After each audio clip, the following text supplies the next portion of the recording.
भारतीय राष्ट्रपति की शक्तियों के अंतर्गत विगत चर्चा में हम लोग उसके कार्यकारी और विधायी शक्तियों से परिचित हुए थे। उसी विषय को आगे बढ़ाते हुए आज हम लोग चर्चा करेंगे राष्ट्रपति की वित्तीय शक्तियों पर।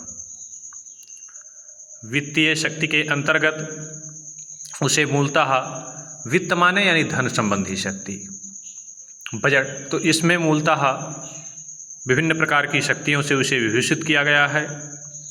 पहला है बजट को प्रस्तुत करना। भारतीय संविधान के अनुच्छेद 112 में यह अधिकार राष्ट्रपति को प्रदान किया गया है, किंतु व्यवहारिक तौर पर वित्त मंत्री द्वारा इस कार्य का संपादन किया जाता है। आकस्मिक निधि पर नियंत्रण वह मात्र औपचारिक भूमिका का निर्वहन करता है। फिर दूसरा आ जाता है आकस्मिक निधि पर नियंत्रण, जिसका उल्लेख संविधान के अनुच्छेद 267 में किया गया। अनुच्छेद आप लोग ध्यान देते चलिएगा। अच्छा, यहाँ एक हमने लिखा है अनुदान हेतु सिफारिश, जिसकी हम बाद में चर्चा कर लेंगे। फिर है संचित निधि की व्यवस्था का नियमन। यहाँ प्रश्न उठता है आकस्मिक निधि क्या है, संचित निधि क्या है। तो मूलतः संचित निधि वह निधि का कोष है जिससे विभिन्न संवैधानिक पदों पर, उच्च पदों पर, उच्चस्थ पदों पर विराजमान व्यक्तियों के वेतन की अदायगी की जाती है, चाहे वह कैग का वेतन हो, चाहे वह न्यायाधीशों का वेतन हो, चाहे अन्य हो। फिर प्रश्न उठता है आकस्मिक निधि क्या है। उदाहरण के तौर पर हम घर के परिपाटी से इसको समझने का प्रयत्न करें।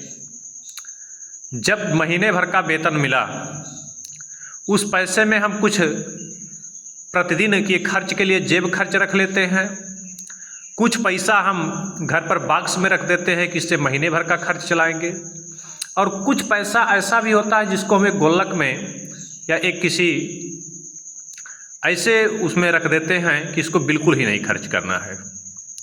तो जो पैसा हमने बाकस में रख दिया कि महीने भर का खर्च चलाएंगे, वो तो संचित निधि हो गया।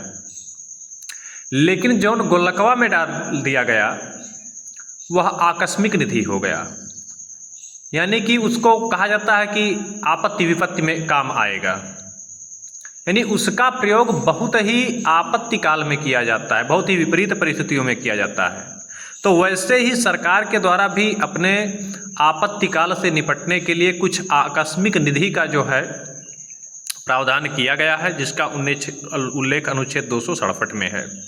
इसमें कहा गया है कि राष्ट्रपति के पूर्वानुमति के बिना आकस्मिक निधि से व्यय संभव नहीं होगा, यानी बिना राष्ट्रपति के पूर्व अनुमति के आकस्मिक निधि से एक भी पैसे का व्यय संभव नहीं है, और बाद में इसमें संसद की स्वीकृति भी आवश्यक होती है। तो इस प्रकार संचित निधि क्या है, आकस्मिक निधि क्या है, हमें लगता है आप लोग परिचित हुए होंगे। फिर है अनुदान हेतु सिफारिश, जिसका उल्लेख अनुच्छेद 113 में किया गया है। यहाँ मूलतः यह सिफारिश राष्ट्रपति के द्वारा ही संसद के समक्ष अनुदानों की मांग की जाती है, यानी कि राष्ट्रपति के सिफारिश पर ही कार्यपालिका के द्वारा, सरकार के द्वारा संसद के समक्ष अनुदानों की मांग की जाती है। बात आ जाती है कि अनुदान की मांग क्या है। जैसे मान लीजिए कि बजट में जो स्वीकृत राशि संसद के द्वारा स्वीकृत की गई थी, जब उससे अधिक खर्च की आवश्यकता हो तब अतिरिक्त अनुदान की मांग की जाती है। जैसे बाजार हम गए, 100 रुपया लेके गए कि सब्जी लेके चले आएंगे, हो सकता है कि 100 के बजाय 110 लगे, तो फिर 10 रुपये की मांग हमको अलग से करनी पड़ेगी ना। तो यहाँ पे ये मांग डायरेक्ट जो है सरकार नहीं संसद से कर सकती है, राष्ट्रपति के सिफारिश पर ही जो है संसद के समक्ष ऐसे अनुदान की मांग की जा सकती है। फिर है वित्त आयोग की नियुक्ति, जिसका उल्लेख अनुच्छेद 280 में किया गया है। इसमें चूंकि जब आप संघ राज्य संबंध के बारे में पढ़ेंगे, जिसमें कि वित्तीय संबंध का विशेषता उल्लेख जब किया जाएगा, तब वहाँ पे कहा गया है कि किस प्रकार से करों को लगाया जाएगा और किस प्रकार से करों से प्राप्त राशि का संघ और राज्य के मध्य वितरण होगा। तो उसमें डिटेल में आप जाएंगे पढ़ेंगे, उसमें हमको जाने की आवश्यकता यहाँ है नहीं। तो यानी कि यहाँ संघ और राज्य के बीच प्राप्त करों के विभाजन के लिए एक पंच की भूमिका में, एक सरपंच की भूमिका में वित्त आयोग की नियुक्ति की गई है का प्रावधान किया गया है, जिसका उल्लेख संविधान के अनुच्छेद 280 में है। और मूलतः इस आयोग की नियुक्ति किसके द्वारा की जाती है? राष्ट्रपति के द्वारा ही की जाती है, करों से प्राप्त आय का संघ व प्रांतों के बीच बंटवारे हेतु। फिर है धन विधेयक के प्रस्तुतिकरण से पूर्व स्वीकृति, जिसका उल्लेख अनुच्छेद 110 में किया गया है। यानी कि कोई भी धन विधेयक जो है वह सदन में तब तक नहीं प्रस्तुत किया जा सकता है जब तक कि राष्ट्रपति की उस पर पूर्व स्वीकृति न प्रदान कर दी गई हो, राष्ट्रपति द्वारा उस पर पूर्व स्वीकृति प्रदान न कर दिया गया हो। तो इस प्रकार से हम लोग राष्ट्रपति की कुछ शक्तियों से परिचित हुए। फिर बात आ जाती है कि इसी में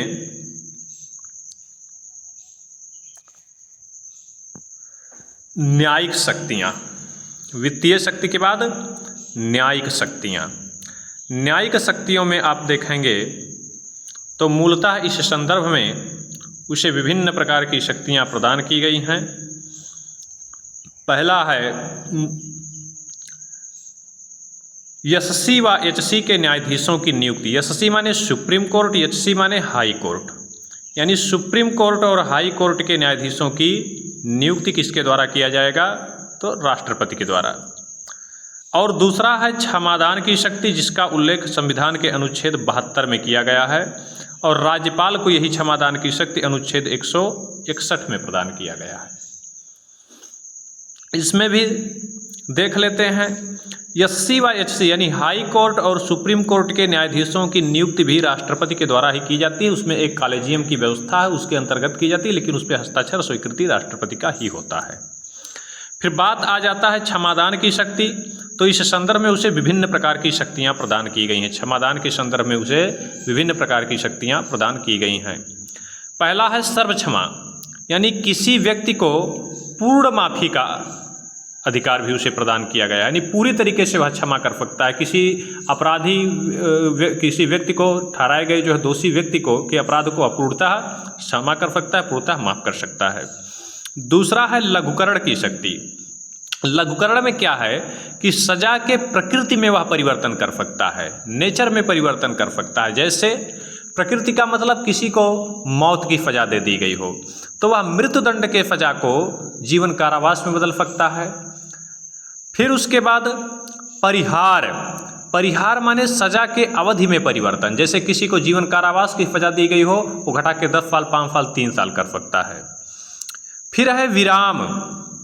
विराम का आशय है कि विशेष परिस्थितियों में सजा को कम करना, यानी जब कोई विशेष परिस्थिति हो तो ऐसी परिस्थिति में वह सजा को कम कर सकता है। जैसे कोई वृद्ध हो, कोई असाध्य रोग से ग्रसित हो व्यक्ति, या महिला हो जो कि प्रसूति की अवस्था में हो, तो ऐसी अवस्थाओं में वह सजा को कम कर सकता है।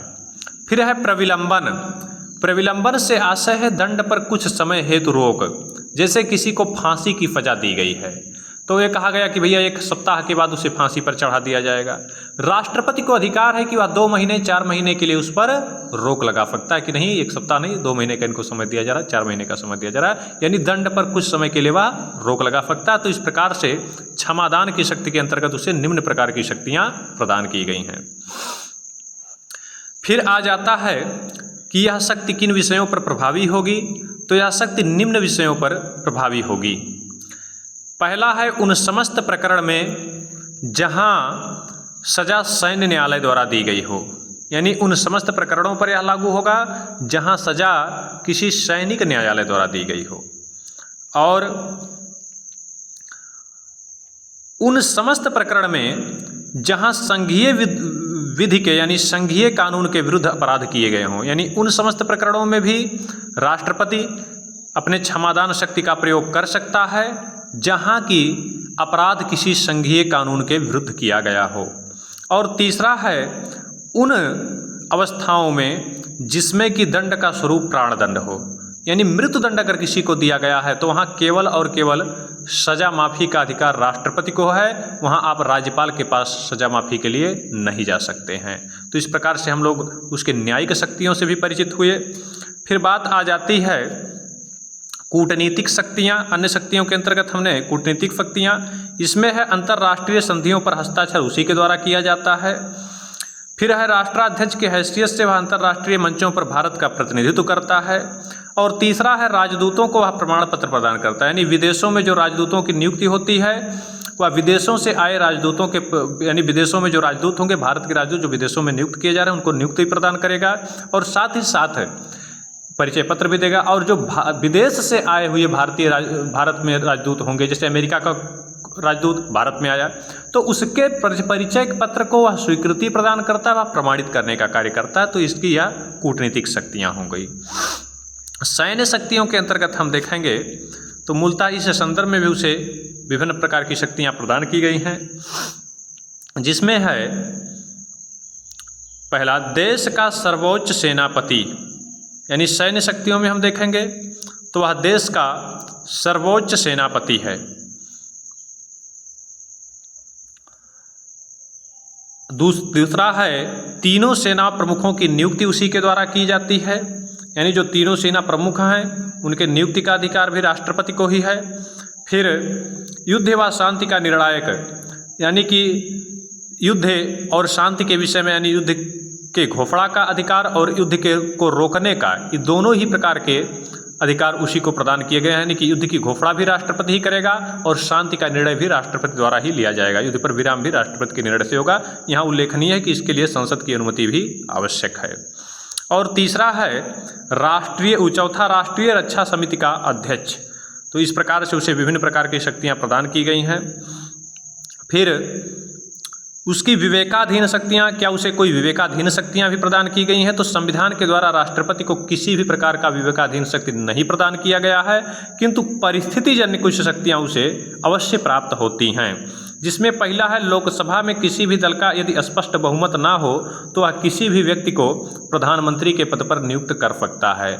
और दूसरा है कि मंत्रिमंडल का विघटन, यानी वहाँ अपने विवेक से वह किसी व्यक्ति को सरकार बनाने के लिए न्योता दे सकता है। दूसरा है मंत्रिमंडल का विघटन, यदि लोकसभा में मंत्रिमंडल अपना विश्वास मत खो चुकी हो तो वह मंत्रिमंडल को भंग कर सकता है। और तीसरा है लोकसभा का विघटन, यदि मंत्रिपरिषद जो है लोकसभा में अपना विश्वास बहुमत खो चुकी हो तब भी उस अवस्था में वह लोकसभा को भी भंग कर सकता है। और इस तीनों ही शक्तियों का प्रयोग वह अपने विवेक से करने के लिए स्वतंत्र है, न कि वहाँ वह मंत्रिमंडल के कथनानुसार कार्य करेगा। तो इस प्रकार से हम लोग इससे परिचित हुए। अगले विषय वस्तु में हम लोग राष्ट्रपति की आपातकालीन शक्तियों से जो है परिचित होंगे। और आज इतना ही, धन्यवाद।